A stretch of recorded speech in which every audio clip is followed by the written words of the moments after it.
मनुस्मृति पर महासंग्राम, भीम आर्मी है इनका नाम। बाबा साहेब के रास्ते पर चलकर किया काम तमाम, बदला लेने के लिए मनुवादी बनाने लगे प्लान।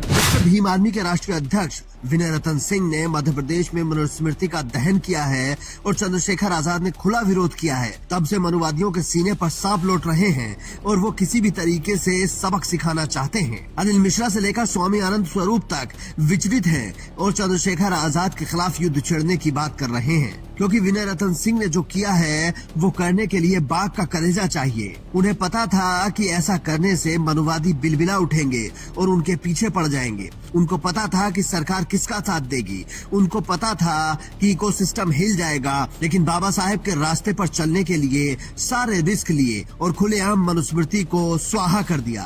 आर्मी का सा कार्यकर्ता उस विधान को फिर से आगे लगाता हूँ और ये कहता हूँ कि हम किसी भी प्रकार की गुलामी को नहीं मानेंगे।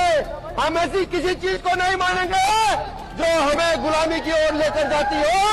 आज सार्वजनिक तौर पर पुनः इस मनुस्मृति नाम की किताब को पुनः मैं आगे लगाता हूँ। विनय रतन सिंह की ये तस्वीरें बाहर आते ही पूरा मनुवादी तबका बौखला गया, क्योंकि वो इसे पवित्र ग्रंथ मानते हैं। इसके बदले में अनिल मिश्रा ने 25 दिसंबर को सकपाल दहन दिवस मनाने की बात कही और बाबा साहेब की ऐसी तस्वीर पोस्ट की। स्वामी आनंद स्वरूप ने लिखा कि कल कई जगह मनुस्मृति जलाई गई। एक एक फोटो, वीडियो और पोस्ट करके पूरे महीने यदि आप वास्तव में हिंदू हैं तो उनके खिलाफ थाने में मुकदमा दर्ज कराइए। यदि थानेदार न करे तो हमें बताइए, मैं स्वयं चंद्रशेखर रावण पर मुकदमा लिखवाऊंगा। इससे पहले भी स्वामी आनंद स्वरूप ने ट्वीट करके प्रशासन और भीम आर्मी को धमकी दी थी। उन्होंने लिखा था, इसके लिए आपके पास जितनी गाली हो दे लेना।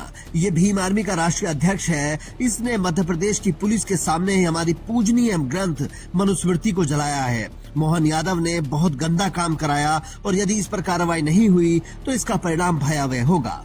विनय रतन सिंह चंद्रशेखर आजाद के सबसे करीबी हैं। दोनों में जय और वीरू की तरह दोस्ती है। 25 दिसंबर 1927 को बाबा साहेब ने मनुस्मृति जलाकर अपना विरोध दर्ज कराया था। उसी को समर्थन करते हुए विनय रतन सिंह ने बाबा साहेब का काम दोहराया और चंद्रशेखर आजाद ने भी ट्वीट करके मनुवादियों को सुलगा दिया। उन्होंने ये तस्वीर पोस्ट करते हुए लिखा कि भारतीय संविधान में आस्था रखने वाले सभी देशवासियों को मनुस्मृति दहन दिवस की हार्दिक बधाई एवं मंगल कामनाएं। बस इसी से मनुवादी भड़क गए। यहाँ तक कि रोहिणी घावरी ने भी सोशल मीडिया पर एक तरीके से मनुवादियों का ही साथ दिया। उन्होंने लिखा कि जब आज मनुस्मृति को माना नहीं जाता तो जलाया क्यों जाता है। मुझे सिर्फ इस बात के साक्ष्य दो कि बाबा साहब अम्बेडकर ने ये कहा कि मनुस्मृति हर साल 25 दिसंबर को जलानी चाहिए। एक बार प्रतीकात्मक किए गए कार्य को हर साल क्यों मनाया जा रहा है। लेकिन पलटकर लोग रोहिणी घावरी से भी सवाल कर रहे हैं कि क्या पहली बार मनुस्मृति दिवस मनाया जा रहा है। आजादी के बाद से भी लगातार इस दिन को मनाया जाता रहा है। बाबा साहेब का पूरा जीवन इस किताब के खिलाफ लड़ाई करते हुए बीत गया। सारी लड़ाई इस किताब की ही थी, क्योंकि उसमें जो लिखा है और वर्ण व्यवस्था बनाई गई है उसके खिलाफ अम्बेडकर बोलते थे और लोगों को समझाते थे। लेकिन आज वही करने पर कुछ लोग परेशान हो रहे हैं, खासकर वो लोग जो दलितों का वोट तो लेना चाहते हैं लेकिन उन्हें बराबरी का हक देना नहीं चाहते। लेकिन उन लोगों को 25 दिसंबर की ये तस्वीरें देख लेनी चाहिए। चंद्रशेखर आजाद के ना होते हुए भी भीम आर्मी ने कितनी भीड़ इकट्ठा की है और बुलडोजर को किस काम पर लगाया है। अगर वो भिड़ने का प्लान कर रहे हैं तो ये सारी तस्वीरें देखकर ही फैसला लें, क्योंकि देश अब संविधान से चलता है और संविधान के दायरे में रहकर जो विरोध करेगा उसका कोई कुछ नहीं बिगाड़ पाएगा और उसके बाहर जो जाएगा वो सजा पाएगा। आप इस बारे में क्या सोचते हैं? क्या मनुस्मृति का दहन सही है या गलत? कमेंट करके जरूर बताएं। Bureau report, Indian news.